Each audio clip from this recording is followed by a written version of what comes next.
Hello. Hello, hello, hello. Hopefully. I don't know if you're gonna be able to, I'm gonna look any brighter or not, but we're gonna try.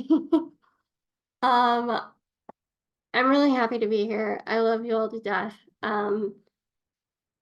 However, there is some absolutely terrible, terrible advice going around on the internet, and yeah, we are going to talk about that and kind of discuss what this looks like. My cat is currently trying to figure out how to get onto my desk. So hopefully she does not choose to jump. No, get down. We're just gonna solve that problem.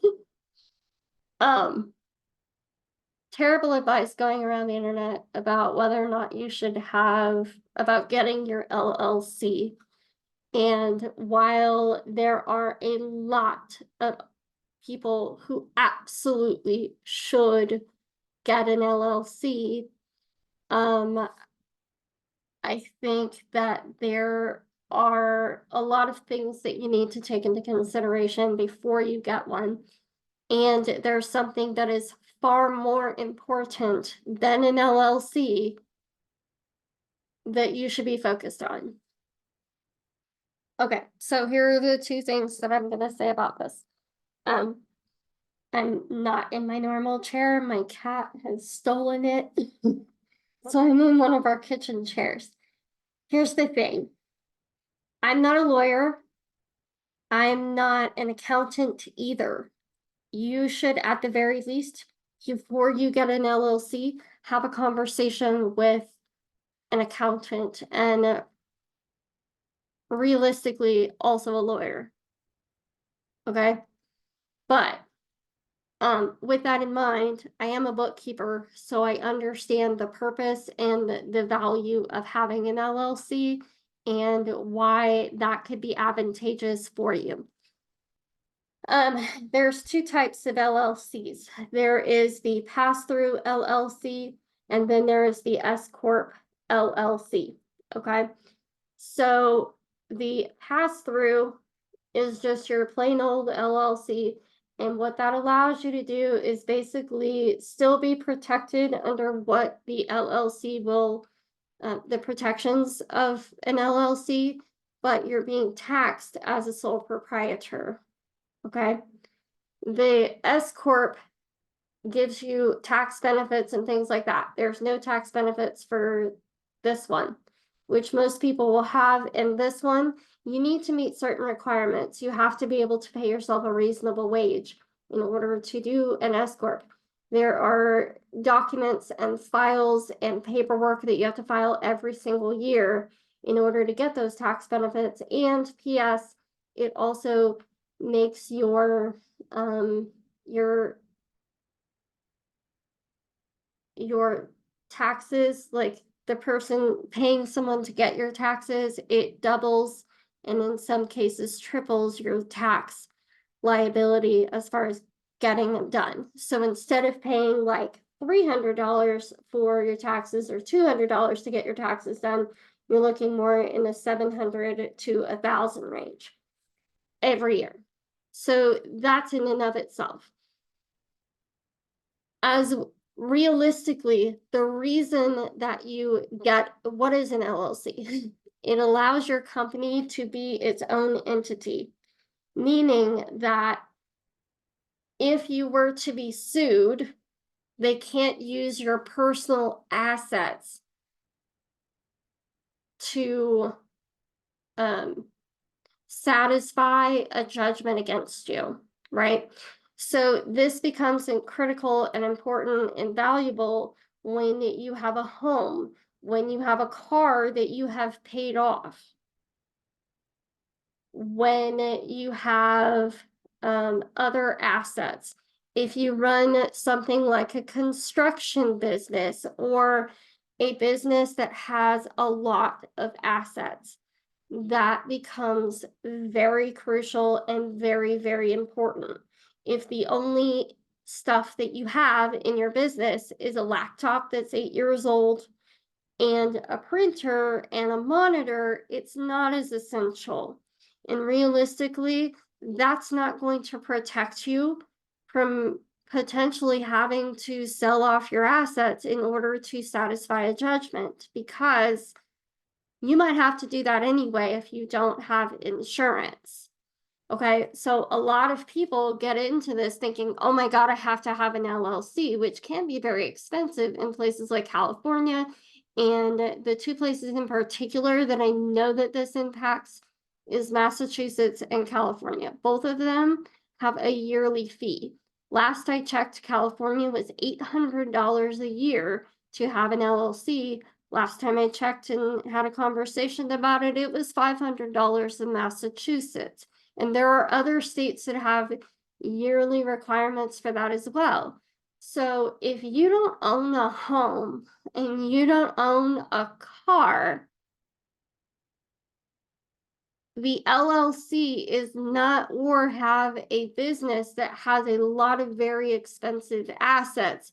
Like if you're a photographer and you have like $3,000 to $5,000 worth of photography equipment and all of your studio equipment and stuff like that, then it might be worth it. But if you don't, and you're renting things or whatever, those things aren't in your name or in the business name, there's no point whatsoever. And you might have to sell off those things anyway if you don't have insurance. The first thing that you actually need in a business is insurance. Because if you have the insurance will step in and help you pay for these judgments. Having liability insurance, professional liability insurance, and if you have products that you sell, like physical products like my body butters and things like that, having product liability insurance is a crucial thing. Absolutely crucial thing that you should not sell a single damn thing without, because that will keep you from having to sell your home in the case of a lawsuit. And when you're doing things like bookkeeping, accounting work, construction work, things of that nature, and in construction, I also highly recommend, and it is the law in a lot of places, that you have workman's comp. You have to have it when you have employees, but you should have it for yourself regardless if you're in those kinds of industries, because the chances of you getting hurt are pretty high, you know? And that will keep you, if your employee sues you, it will keep you from losing your home, losing your car, losing your business assets, and things of that nature. Again, I want to stress to you that the LLC is something, especially with an S Corp, and realistically, if the corporate tax rate goes up, which hopefully it does, because it really should, but that's neither here nor there. If the corporate tax rate goes to where it is leaning toward, it really won't be as advantageous as it seems anyway. And again, you're still, even if you do the S Corp, you're going to be adding yourself in potentially as an employee. So you're still going to be paying those taxes on the wages that you give yourself, and you're still going to be paying both tax rates. So again, I highly recommend that you speak to an accountant more so than a lawyer. Both would be the best, right? But if you don't have $300 to pay for an hour of a lawyer's time, the accountant would suffice when you go to do your taxes this year. Actually call an accountant and say, I would like, while I'm in your office for the time that I've already paid you, let's have a conversation. Okay. So before you get an LLC though, you need insurance. Liability, professional liability insurance. Basically, that covers you if you say the wrong thing accidentally. It does not cover you for neglect or doing anything illegal, but it does cover you if you accidentally say the wrong thing to someone, give someone the wrong information accidentally, all of those things. It will cover you in the event that you are sued by a client or a former client. It's really, really important to have that liability insurance. It's also called errors and omission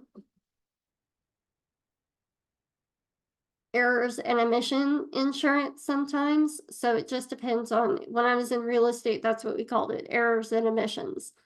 So it really depends on the type of business that you have, what you need, but realistically it's called professional liability, and it covers errors and omissions and a couple of other things. And then you can do some add-on stuff as well. Where can you get this type of insurance? Next is a good place to start your search. I have mine through Next. I also recommend Liberty Mutual. I don't know if they're still doing them, but at one point in time, they have really good prices for that.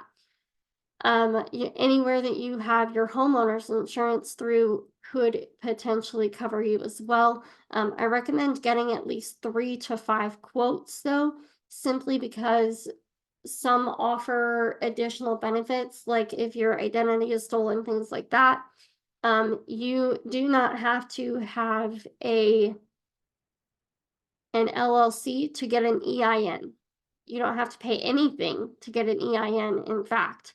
And all that is an employer identification number, so that you're not just handing random folk your social security number. So it's an added layer of security for that. There's no cost for that. You can do a lot of these things when you're getting your licenses through your city and your municipality, or wherever you're needing to get those through your state. But like I said, if you have to decide between getting an LLC and insurance, I would recommend insurance every day of the week and twice on Sunday. And if you own a home and you own your car, less of the car because they don't have a ton of value, but if you own a home, then yes, the LLC absolutely, and your name is on that title, or your name is on the mortgage, then yes, I absolutely recommend getting an LLC. But if you're renting an apartment in a city and you have no assets whatsoever, you're wasting your time and you're wasting your money. That's it. And if you're trying to get a tax benefit, unless you go with the S Corp and you have actually consistent enough sales to even qualify to get an S Corp, then that makes sense. But if you don't and you're not, then again, you're wasting your time, and go get some insurance. And that's all I've got for you today. I hope that this was helpful. Hopefully this didn't come off ranty. It was ranty because I see this every single day. And like, people have LLCs that they're not doing anything with, and they're just sitting there. And now part of the reason that everybody got up in arms before the beginning of the year about having to hand the government more of their information because they had an LLC or an S Corp or a C Corp is simply because people were starting LLCs simply to avoid paying taxes. Don't do that. Don't do that. And you would have these shell companies like sitting there with, just under the threshold of when you need to report things. And it was a way to run money. and do money laundering without actually doing anything. So the government was like, we're gonna, and you didn't have to tell them who owned the company. Like there was no information about who owned the company and where those assets were and why they were there. And so it was a really, really good way for organized crime to get away with not paying people, rich people not paying taxes, and people just owning portions of these shell companies and being able to run things through them without anybody knowing what was going on. So the government at the end of last year, beginning of this year, said, we're not going to do this anymore. If you own anything more than 25% in a company, you have to tell us who you are. And it's not any information that the government didn't already have. They just simply wanted your name, your social security number, and a copy of your driver's license. These are all things that the government has already. So don't freak out about it. It literally just needs to be in by the end of the year, or you need to dissolve the company that you've started. Those are your options. Also, there's no cost for doing that. So if you're paying a lawyer's office to submit those documents, that may or may not even be, I don't even know that they're allowed to do that technically. And B, it's unnecessary because it's 3 documents that you can submit for yourself on their website. I'll leave a link for that website below, but I had several clients reach out to me like absolutely losing their minds and thinking that this was just another government overreach thing. And realistically, it wasn't. It's literally designed to target organized crime and money laundering and stop it. And people who are trying to evade taxes. That's it. Super simple stuff. Really easy to manage. And you, like I said, you don't need to pay someone to do these for you. It's unnecessary. Just go onto the website, submit the documents yourself. And this does not apply to anybody who has a sole proprietorship or is like a freelancer. But if you have an LLC, an S Corp, or a C Corp, you do need to do those things. There were a couple other like exemptions, and I would look that up on the website, but you're probably not exempt. All right, guys, I hope you have a good day, and I'll talk to you soon. See ya. Bye.